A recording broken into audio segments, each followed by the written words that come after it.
Hello बच्चों, कैसे आप लोग हो। हमारी एसआर कोचिंग क्लासेस में आप सभी का हार्दिक स्वागत है। आज हम आप लोगों के लिए एसएससी जीडी की क्लास लेकर आए हैं। चैप्टर नंबर पहला आज हम नंबर सिस्टम से शुरुआत करेंगे। SSC GD 2024-25 number system. Chapter का क्या नाम है? Number system. Number chapter number 1। Chapter number 1 इसे हिंदी में संख्या पद्धति कहते हैं।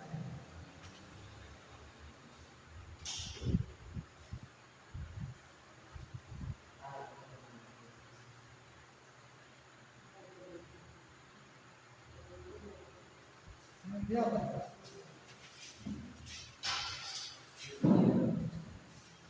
संख्या पद्धति।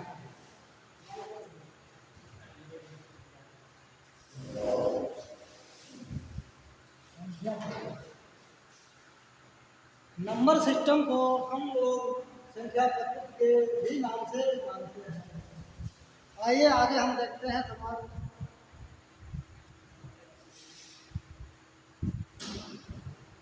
दो से विभक्त करने के नियम। दो से विभक्त करने के नियम। दो से विभक्त करने के नियम या दो से विभाजित करने के नियम। किसी संख्या का इकाई, किसी संख्या का इकाई, किसी संख्या का इकाई अंक 0, 2, 4, 6, 8 है, तब यह संख्या पूरी विभक्त हो जाएगी।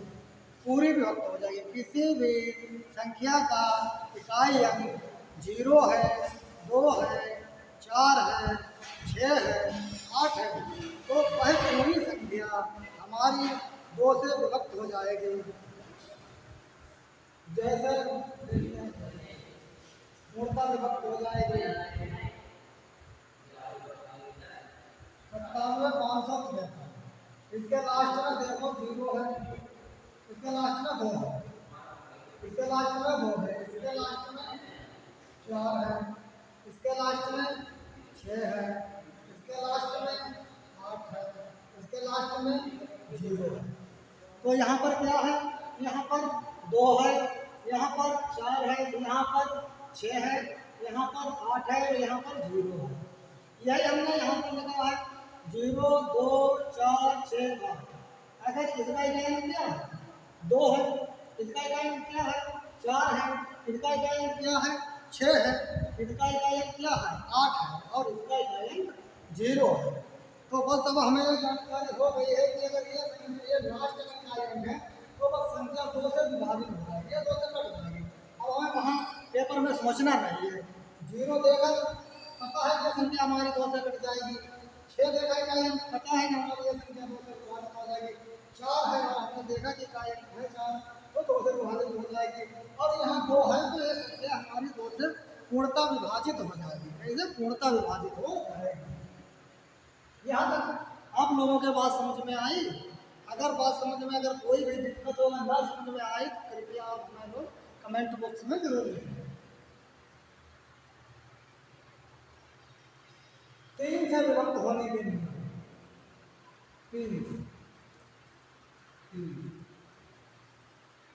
3 से विभक्त होने का नियम क्या है?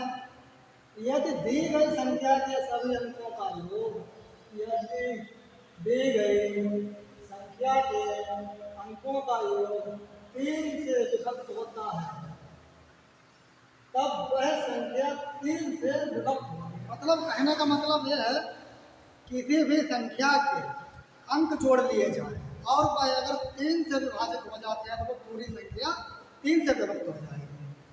देखिए 75,684 ये संख्या हमारी लिखी है, तो हमें कैसे जोड़ना है? 7 + 5 + 6 + 8 + 4, यही तो हमारी संख्या है। हम जोड़ के देखेंगे इसे। आप लोग भी जोड़िए, बताइए कितना हुआ? 7 × 5 = 12, 12 × 6 = 18, 18 × 8 = 26, 26 × 4 = 30। 30। आप लोग बताइए यहाँ तक बात समझ में आई? एक बार आप लोग जोड़ के बताइए, क्या 30 ही हो रहे हैं? तो हमने इनका योग जोड़ दिया है, संख्या 30 बनी है। तो ये संख्या अगर 3 से विभाजित हो जाती है तो पूरी संख्या 3 से विभाजित हो जाएगी। 3 से हम भाग करके दे देते हैं, 3 दामा 3। इसका मतलब 3 से पूरी संख्या विभाजित हो गई है, कट गई है। तो ये संख्या को हमें क्या करना है, सिर्फ जोड़ के योग कर लेना है, 3 से भाग कर देना है। अगर ये संख्या 3 से पूरी विभाजित हो जाती है तो ये संख्या फिर पूरी पूर्णता कट जाएगी, मतलब पूर्णता विभाजित हो जाएगी। तो हमें बस इतना ही सीखना था कि 3 से कैसे पूर्ण संख्या विभाजित होती है। अगला नंबर 9 से विभक्त करने का नियम। 9 से एक बार आप लोग पढ़िए इस सवाल को। यदि किसी दी गई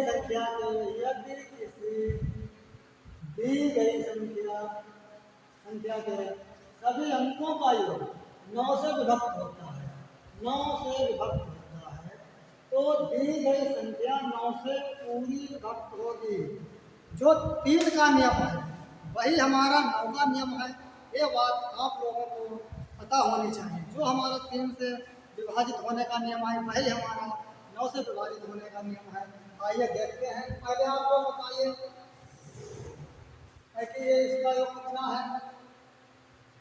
7, 5, 4, 6, 2, 3।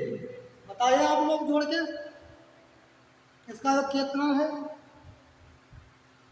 5, 7, 12, 12, 4, 16, 16, 6, 22, 22, 2, 24, 24, 3, 27। इतना तो आप लोग बता ही सकते हैं कि इसका योग कितना है जोड़ के। 27 हुआ। अब हम क्या करेंगे, वही जो हमने 3 में नियम लगाए वही हम 9 में नियम लगाएंगे। अब इसे 9 से भाग करेंगे। 9 दिया 27। ये हमारे 9 से सभी संख्या का योग विभाजित हो गए। तो इसका मतलब है पूरी संख्या जो है हमारी 9 से विभाजित हो जाएगी। आप लोगों के 9 से विभाजित होने का नियम समझ में आया है? 5 से विभक्त करने के नियम। 5 से विभक्त करने के नियम।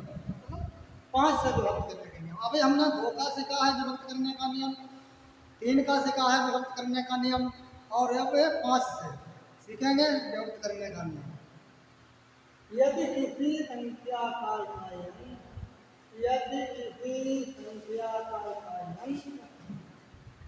अंक 0 हो या 5 हो तब वह संख्या 5 से पूरी विभक्त होगी। बात आपके समझ में आया? पूरी को या पूर्णता भी कहते हैं।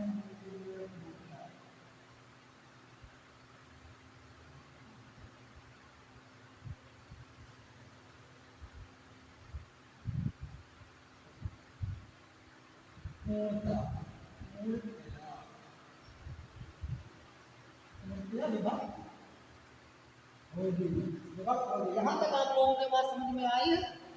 आइए देखते हैं। इस संख्या का इकाई क्या है? 5। इस संख्या का इकाई अंक क्या है? 0। हमें पूरी संख्या देखनी ही नहीं है, हमें सिर्फ इकाई अंक देखना है। क्या इकाई अंक 0 है? अगर 0 है तो वो 5 से विभाजित हो जाएगी। हमें इकाई अंक देखना है कितना? 5। अगर मतलब इकाई अंक अगर 5 है, हमें पूरी संख्या नहीं देखनी है, तो वो हमारी 5 से विभाजित हो जाएगी। आप लोगों के यहाँ तक बात समझ में आई है?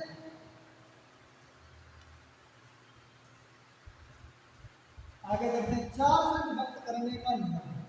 4 से विभक्त करने का नियम एक बार आप लोग जरूर पढ़ें। यदि किसी संख्या का दहाई और इकाई अंक 4 से विभक्त हो जाता हो तब वह संख्या 4 से पूरी विभक्त होगी। यहाँ तक आप लोगों को समझ में आया जो हमने पढ़ा? एक बार फिर से पढ़िए।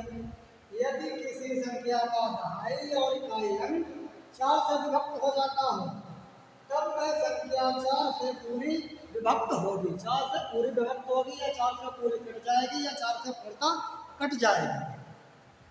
आइए देखते हैं। जैसे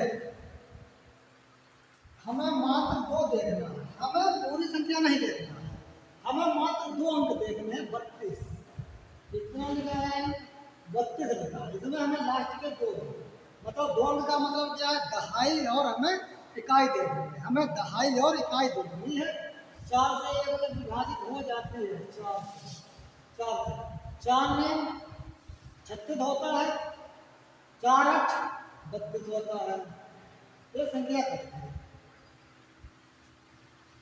4 8 32, 4 से संख्या कट गई तो हमें पूरी संख्या चेक करने की जरूरत नहीं है। अब हमें यहाँ से पता चल गया है कि ये संख्या पूरी विभाजित हो जाएगी। तो फिर से एक बार समझिए, किसी भी संख्या का दहाई और इकाई अंक अगर 4 से विभाजित होता है तो वो पूरी संख्या 4 से पूर्णतः विभाजित हो जाएगी। यहाँ तक आप लोगों के बात समझ में आई है?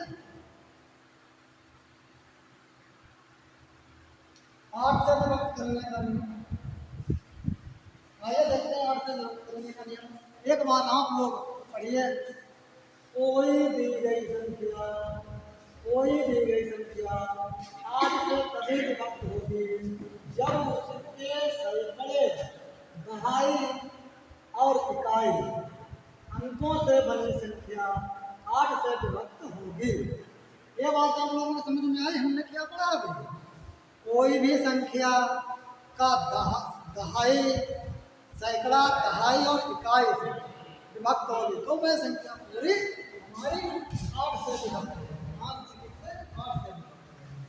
आप लोगों को समझ में आई? कोई संख्या अगर उसका सैकड़ा, दहाई, इकाई अंक अगर हमारे 8 से विभक्त होता है तो वह संख्या पूरी इससे विभक्त हो जाएगी। तो वह पूर्णतः संख्या हमारी 8 से विभक्त हो जाएगी। तो क्या लिखा है? सैकड़ा, दहाई, इकाई। इतनी बात समझ में आई?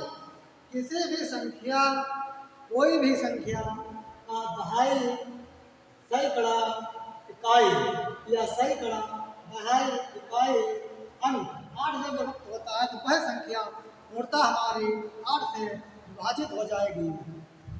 देखिए यहाँ इतनी बात समझ में आई। अब आप लोग पहले इसे हल करिए। 416 कितना? 416 यहाँ कितना लिखा है? 416। इसे काटिए 8 से, आप लोग विभाजित कीजिए तो ऐसे काटेंगे। कुछ लोगों को अगर डायरेक्ट वैसे काट देंगे तो नहीं जानकारी होगी, तो इसलिए ऐसे काटेंगे। 8 पंजे 40, कितना बचा? 1, कितने उतारे? 6, 8 दूनी 16। ये संख्या हमारी पूर्णतः 8 से विभाजित हो गई। तो अब हमें पूरी संख्या को नहीं देखना, सिर्फ हमें क्या देखना है?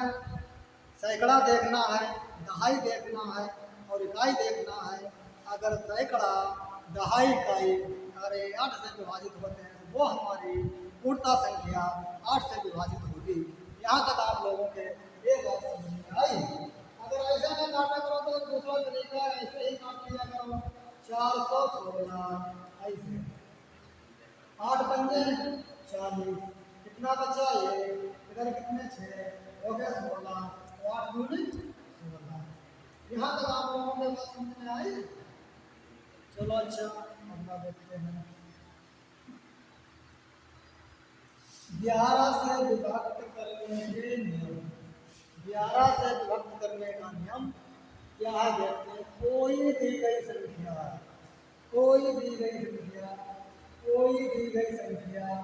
8 से तभी विभक्त होगी जबकि इकाई से बाईं ओर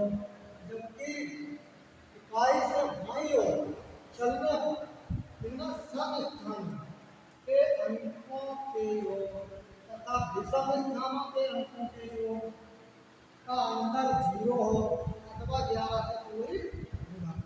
बात आप लोगों को समझ में आई?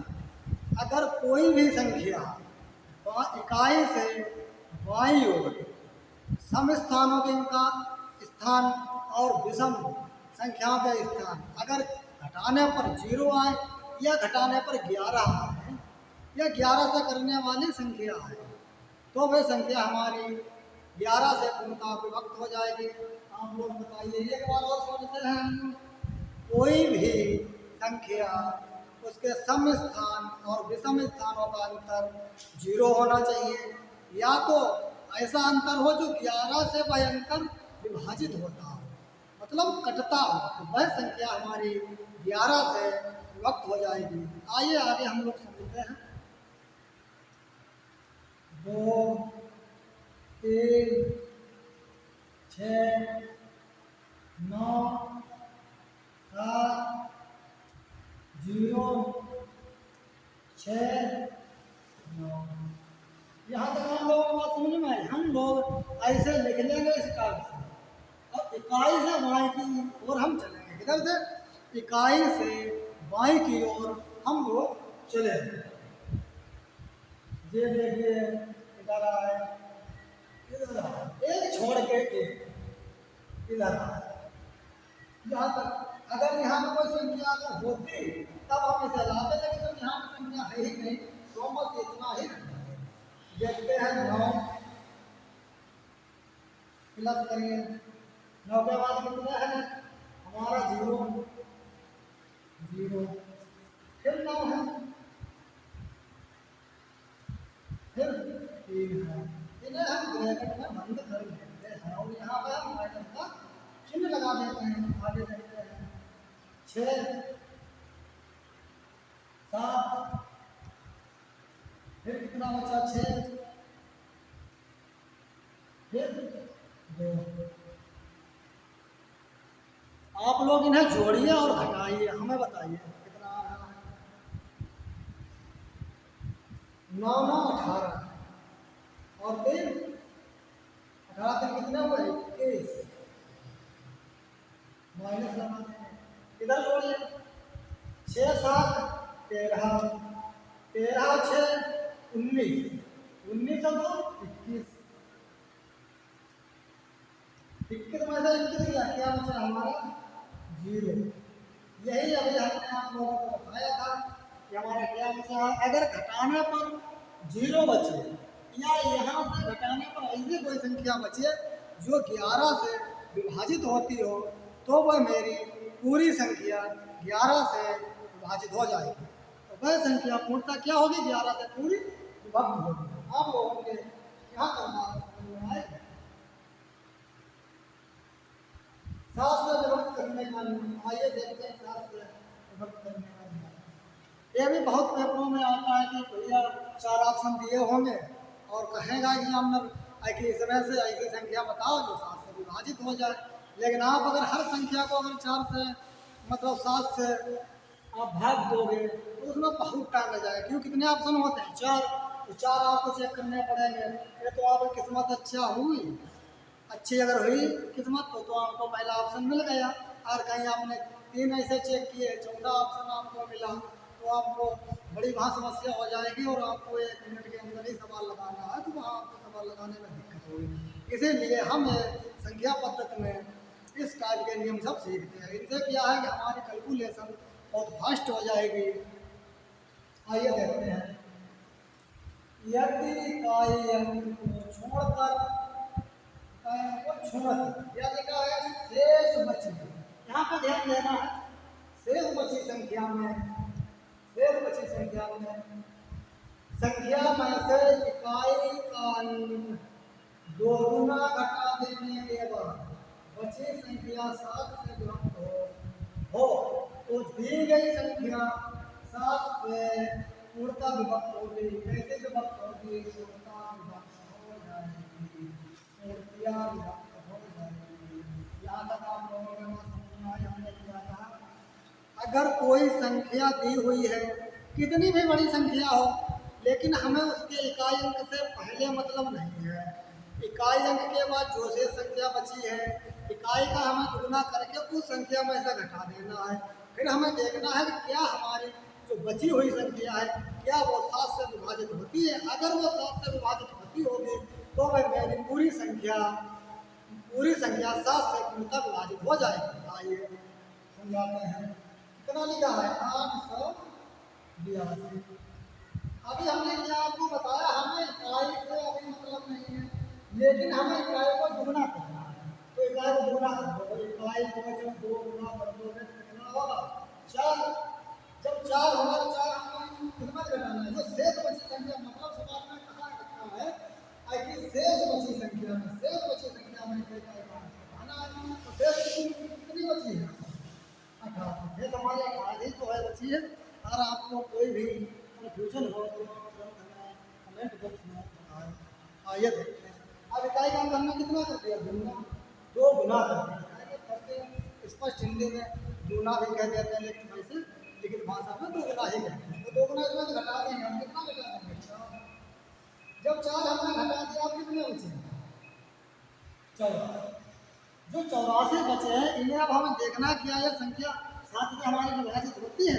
अगर 7 से अगर ये संख्या हमारी विभाजित होती होगी तो पूर्णतः संख्या जो 882 है, यह संख्या हमारी 7 से विभाजित होगी।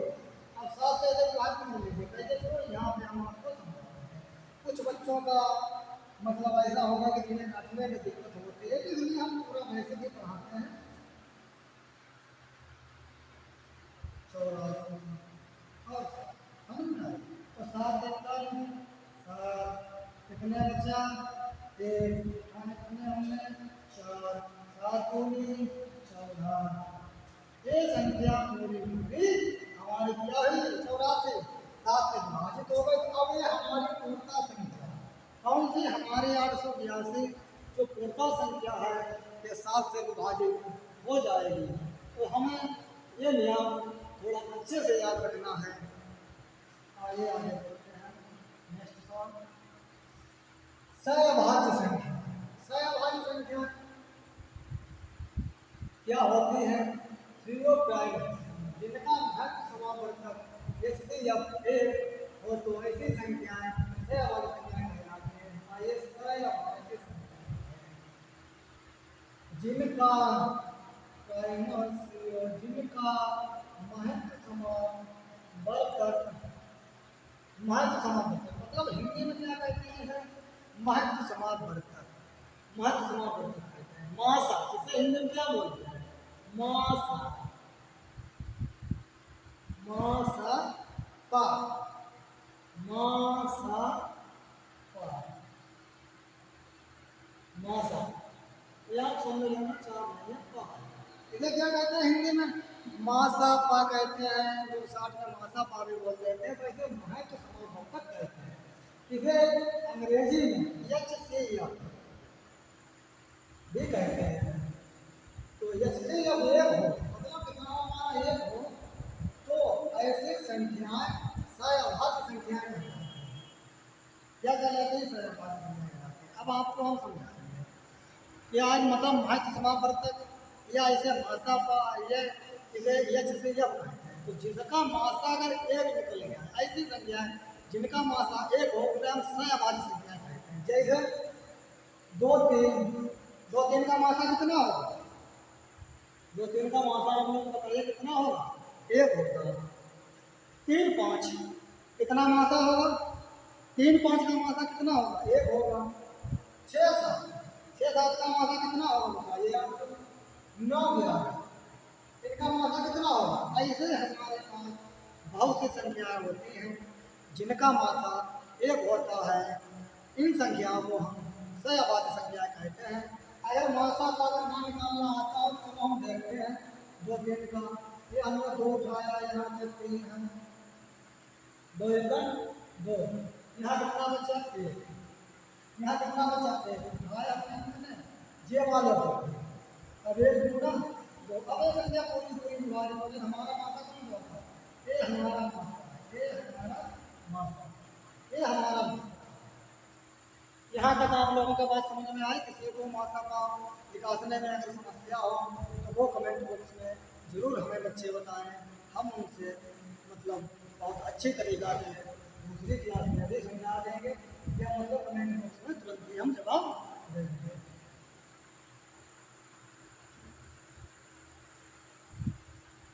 सम संख्याएं, सम संख्याएं, सम संख्या, इन्हें इंग्लिश में क्या कहते हैं? सम संख्या, इवन नंबर, इवन नंबर।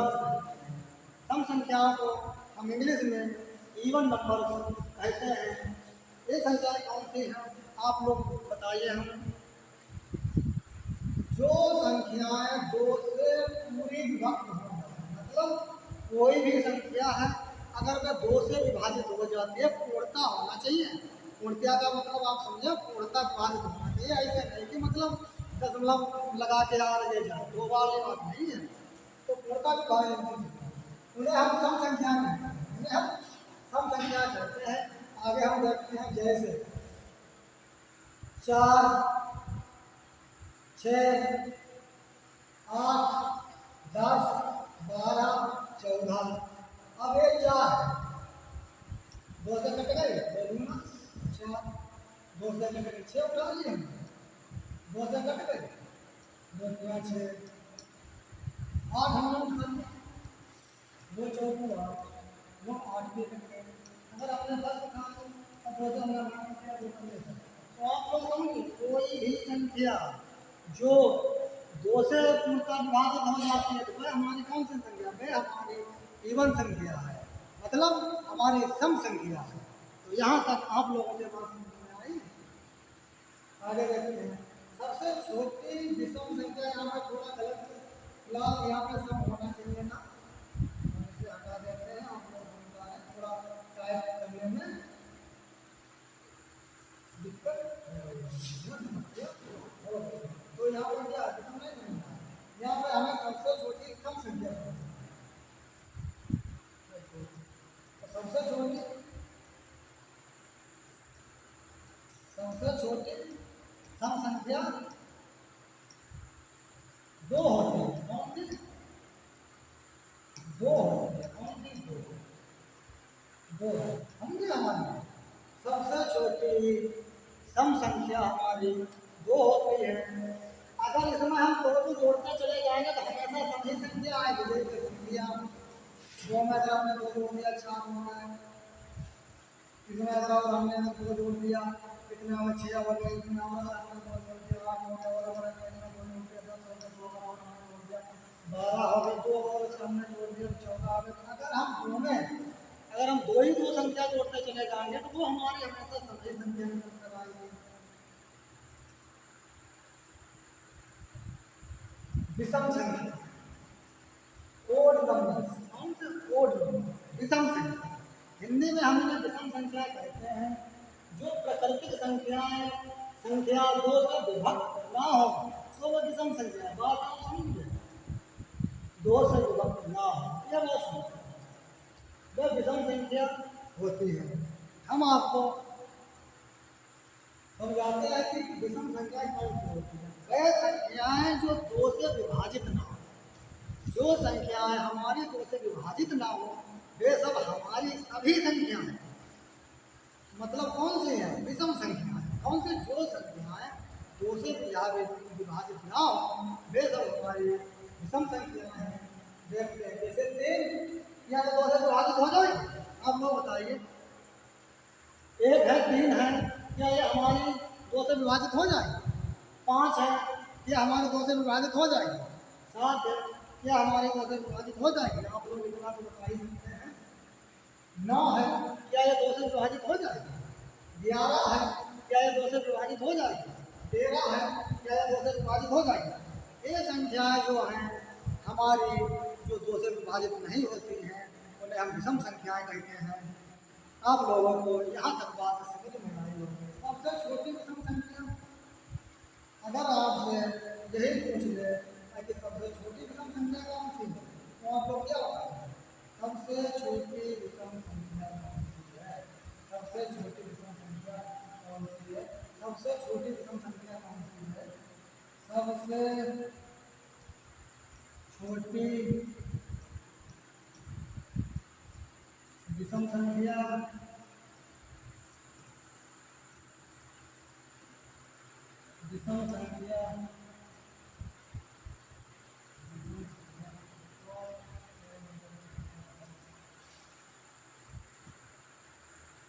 विषम संख्या सबसे छोटी विषम संख्या, विषम संख्या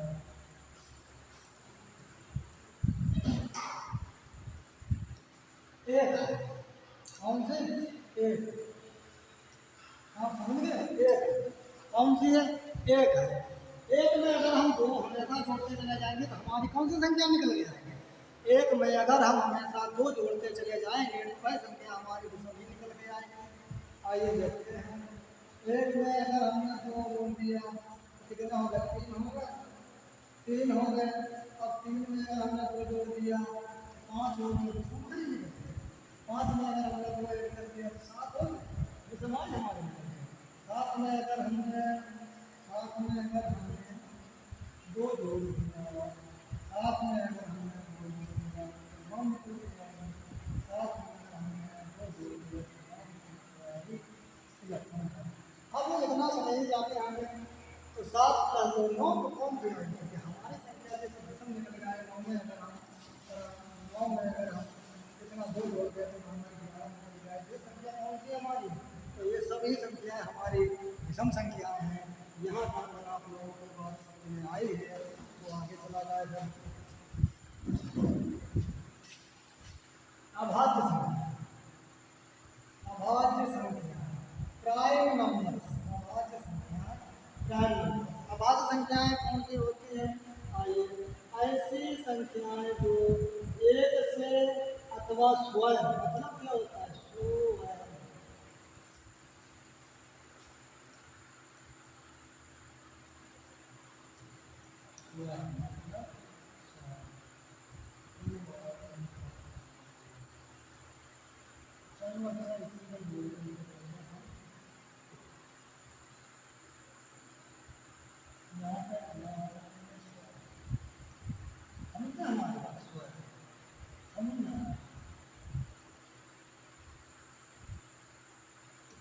स्वयं, स्वयं से विभक्त होती है और किसी से नहीं। हम अभाज्य संख्या कहते हैं, मतलब विभक्त होती है और किसी से नहीं, उन्हें हम अभाज्य संख्याएं कहते हैं। मतलब बात वे संख्याएं जो एक से तो दुनिया की हर संख्या ही भाग हो जाती है, मतलब एक से तो उसका कोई मतलब रहा नहीं यहाँ पर। एक से तो वे संख्या जो स्वयं से विभक्त होती है। अब स्वयं का मतलब जैसे मान लो हमने 23 ले लिया तो 23 से अगर 23 तो कट जाएगी, लेकिन 23 से है और एक से।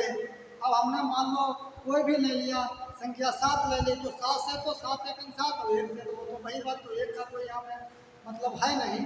तो वह संख्या जो स्वयं से विभाजित होती है, उसके अलावा अन्य किसी से भी विभाजित ना होती है, तो वे संख्या हमारी अभाज्य संख्या होती है। वे संख्या जो स्वयं से ही विभाजित हो, अन्यथा अन्य किसी से भी संख्या से विभाजित ना हो, तो वो हमारी संख्याएं क्या है?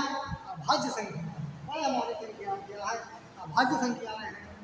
आइए जैसे तो आप बताइए तो किससे विभाजित होगी?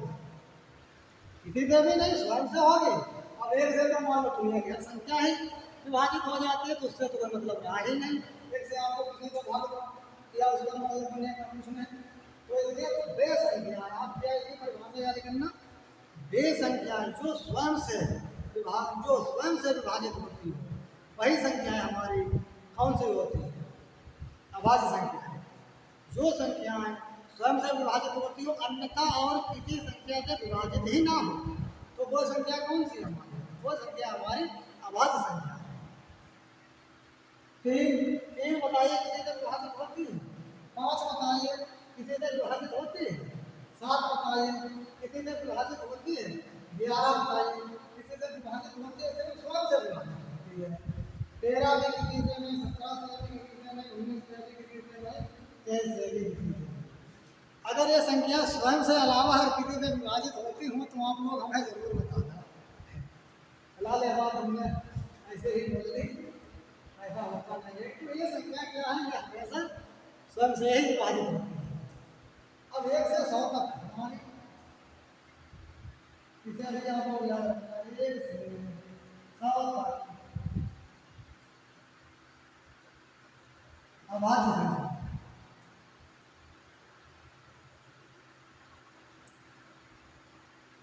अभाज्य संख्या।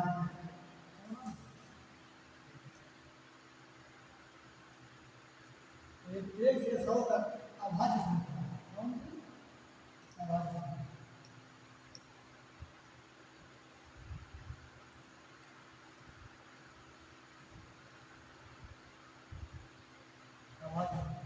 मतलब 1 से 100 तक अभाज्य संख्या कितनी होती है? कितनी होती है?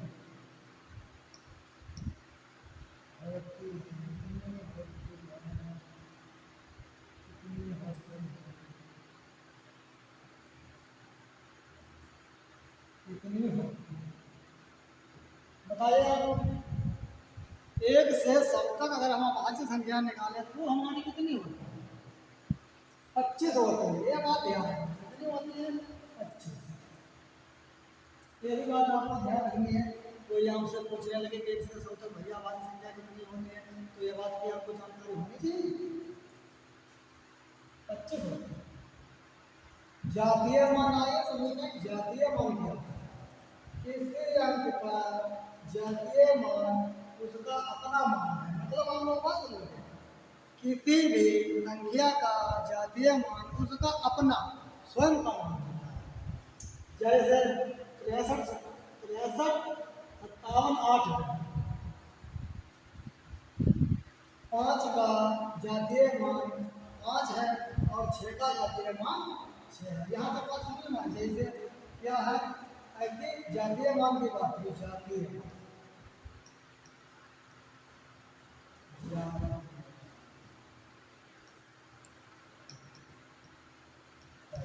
संख्या हमारी कितनी है? 63। इसे हम क्या कर सकते हैं? अगर मान लो अगर 7 का पूछे जाते हैं, 7 का जाते हैं, 7 का जाते हैं, 7 का जाते हैं, 7 का जाते हैं, 7 का जाते हैं, 7 का जाते हैं,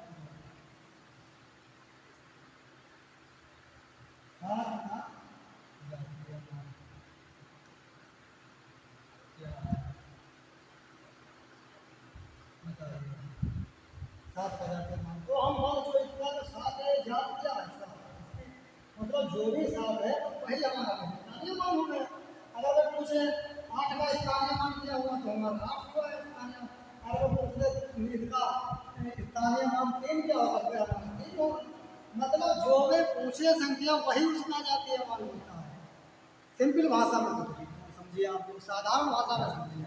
अगर किसी हुई भी संख्या में अगर वो जातीय मान पूछे, जैसे 3 का जातीय मान 3 हुआ, 4 का जातीय मान 4 हुआ, 5 का जातीय मान 5 हुआ, 9 का जातीय मान 9 हुआ, 8 का जातीय मान 8 हुआ। अब आप लोगों के यहाँ तक बात समझ में आई है। अगर कोई भी बात आप लोगों के समझ में ना आए तो कमेंट बॉक्स में कृपया आप लोग जरूर हमें कमेंट करें। अब देखते हैं स्थानीय मान। स्थानीय मान क्या होता है? जिसका स्थानीय मान पूछे वह संख्या और उसके शेष जो संख्याएं बची हैं उनमें 0 मान लेना। मतलब आप संख्या मान स्थानीय मान क्या होता है? जैसे कोई एक संख्या तो उसने कहा कि भैया आप हमें 9 का स्थानीय मान बताइए, तो 9 मतलब लिख लेंगे। अब उसके बाद जो भी जितनी संख्या बचेगी उन्हें हम 0 मान लेंगे। भाई हमारा क्या है? भाई हमारा स्थानीय मान है। समझ में आई इतनी बात? चलो फिर से एक बार समझाते हैं। स्थानीय मान क्या है? कोई भी संख्या अगर है और उसमें पूछा जाए कि भैया इस संख्या का स्थानीय मान क्या है, तो जैसे मान लो स्थानीय मान किसी संख्या का 4 मान लो 4, तो स्थानीय मान उसमें 4 लिख लिया और जो भी उसके पीछे जितनी भी संख्या बचेगी उनको सबको हम 0 मान के उस 4 के पीछे 0 लिख देंगे। भाई हमारा स्थानीय मान है। चलो आइए बोर्ड को समझते हैं। जैसे जे 15, 18, 20,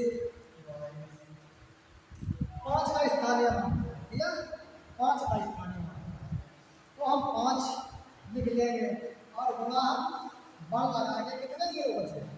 2, 4, 6। कितनी संख्या है? 6 हम 0 बना देंगे। 6 दिया, कितना हुआ 5 है, जो भी हुआ वो आ गया।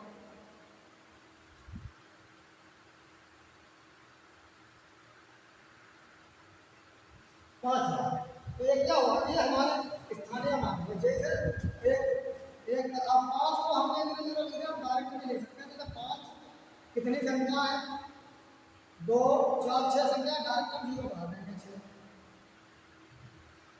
6 डायरेक्ट हमने 0 बढ़ा दिया। ये के बाद मतलब हम आपको बेसिक से समझा रहे हैं। वैसे डायरेक्ट आप ऐसे आप लिख सकते हैं। जैसे अब आप देखिए 8 का स्थानीय मान बताइए, तो 8 हमने लिख दिए, 8 लिख दिए। आगे कितनी संख्या है, 4, तो 4 हम 0 लगा लेंगे। बस यही हमारा उत्तर है। थोड़ा बेसिक समझे, हमें क्या करना है, गुणा कर दिया, ये अपने पास से रख लिया और 4 जोड़ दिए, फिर भी नहीं बनेगा। 8 और 4 0, इसमें तो आप लोगों को कोई दिक्कत नहीं है। बताइए जरा। चलो और एक बात बता देते हैं कि चलो हमने 2 ले लिया, तो सवाल में पूछा कि 2 का स्थानीय मान किया है, तो हम ये 2 उठा लेंगे। कितने, 2 उठा लिए। 2 के बाद कितनी संख्या हमारे पास है, 3, और 3 ही हम 0 लगा देंगे। बस कितना, 2 है, 2 और थोड़ा बेसिक है, 2 गुणा हम कितने हमारे संख्या है, 3 और 3 हम 0 लगा देंगे। अरे जब भैया इसलिए आप गुणा करोगे 2 के 1000 में तो ये आएगा, तो ये हमारा क्या हुआ, स्थानीय मान। तो यहाँ तक आप लोगों के बात समझ में आई कि जातीय मान क्या होता है, स्थानीय मान क्या होता है।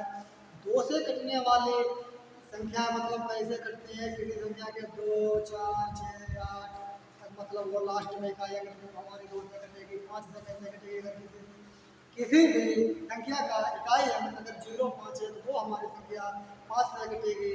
आपने 9 का नियम देखा, 4 का नियम देखा, 8 का नियम देखा, 7 का नियम देखा। 7 का क्या नियम था, कोई भी संख्या में इकाई जो है उसको हम दुगना करके उस संख्या में से घटा देते हैं, फिर वो संख्या अगर 7 से विभाजित होती होगी तो वह संख्या पूरी 7 से अंततः विभक्त होगी। यहाँ तक आप लोगों के समझ में आई है। तो आइए हम आगे देखते हैं,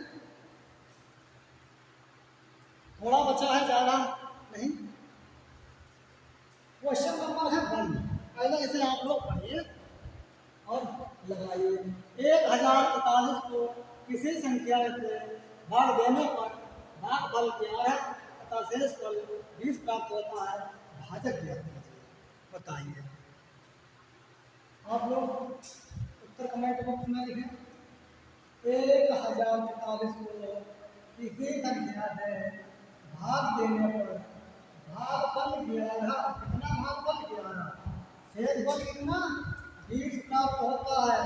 तो क्या पूछ लिया, भाजक ज्ञात कीजिए। आप लोग बताइए इसका भाजक क्या है। देखो इसका एक छोटा सा सूत्र होता है, वो देख लेते हैं।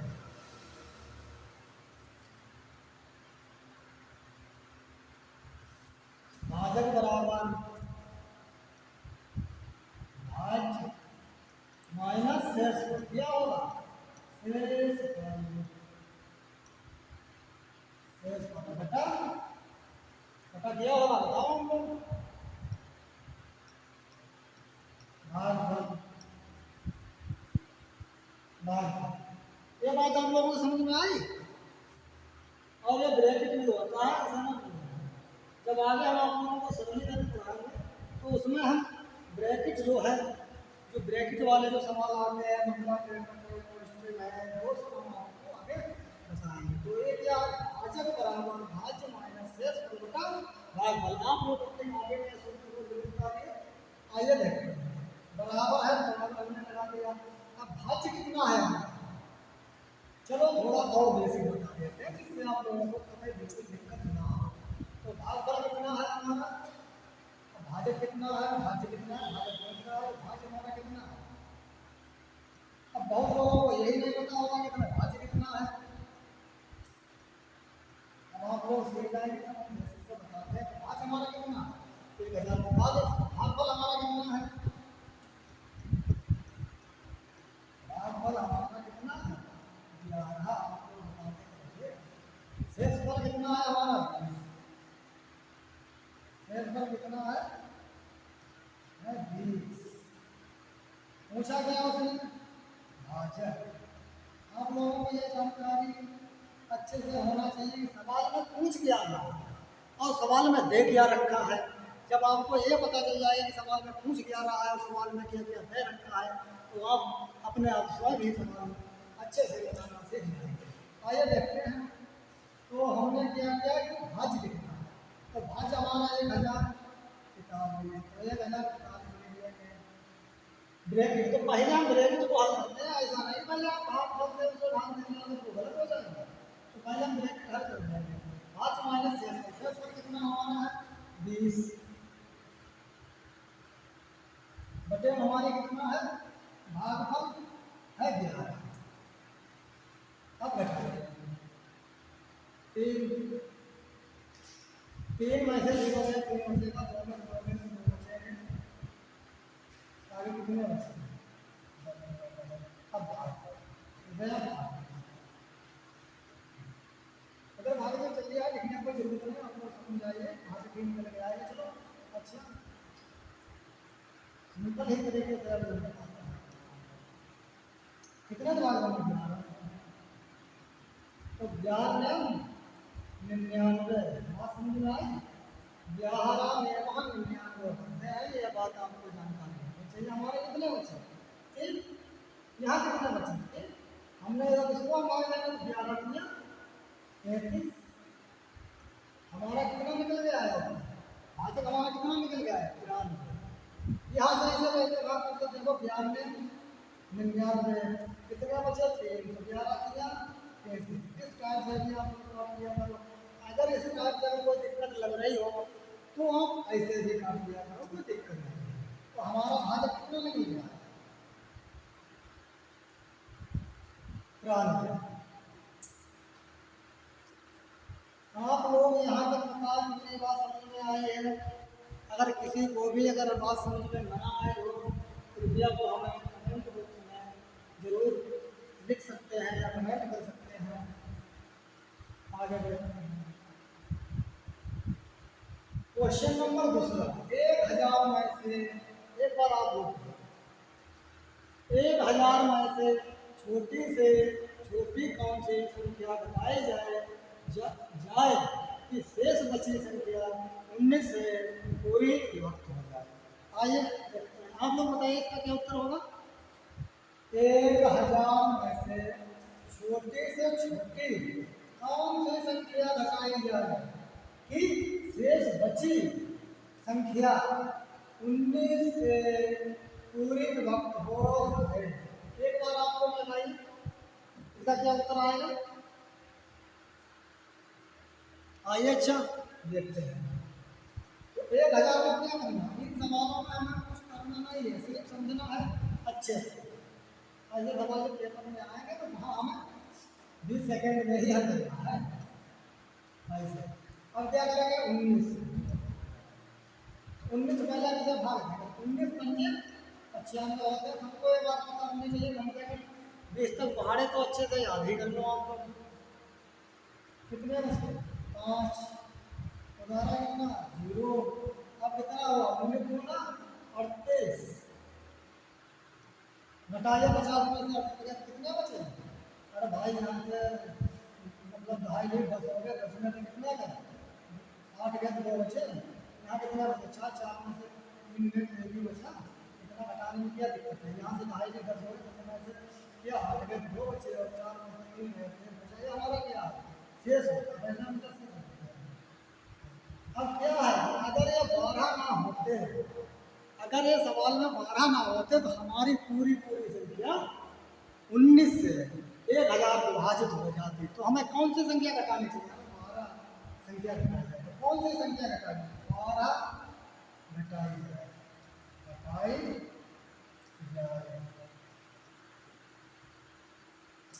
बात समझ में आई।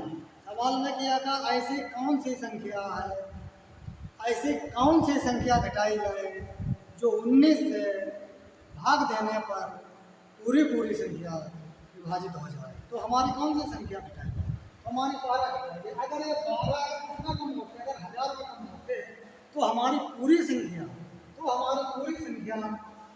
19 से विभाजित होता है, 12 घटाएंगे। अगर ये 12 ना होते 1000 तो हमारी पूरी संख्या 29 से विभाजित हो जाती है। तो हमें क्या घटाना है? हमें 12 घटाना है। क्या उसने पूछा?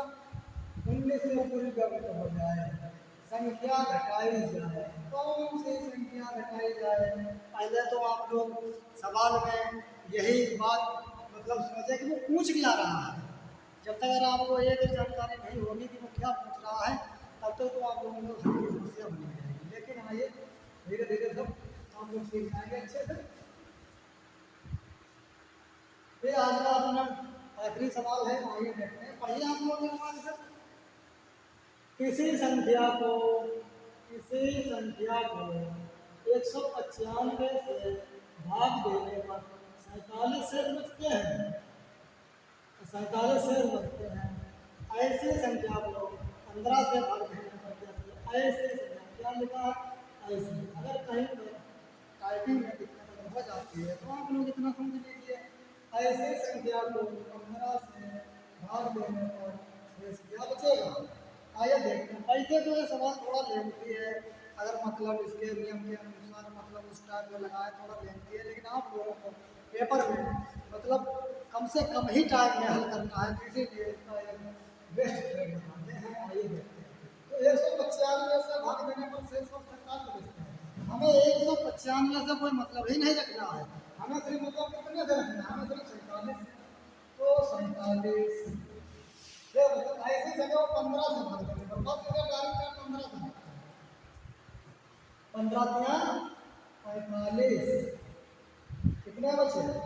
2। तो शेष कितने बचेंगे? 2। शेष फल कितना बचेगा? तो शेष कितना बचेगा? तो पूछेगा शेष क्या बचेगा या शेष फल क्या बचेगा? तो हमारा 2 ही बचेगा। यहाँ तक आप लोगों को बात समझ में आई? चला एक बार ये क्लास अगर आपको समझ में आई हो तो आप लोग लाइक, कमेंट, शेयर जरूर करें।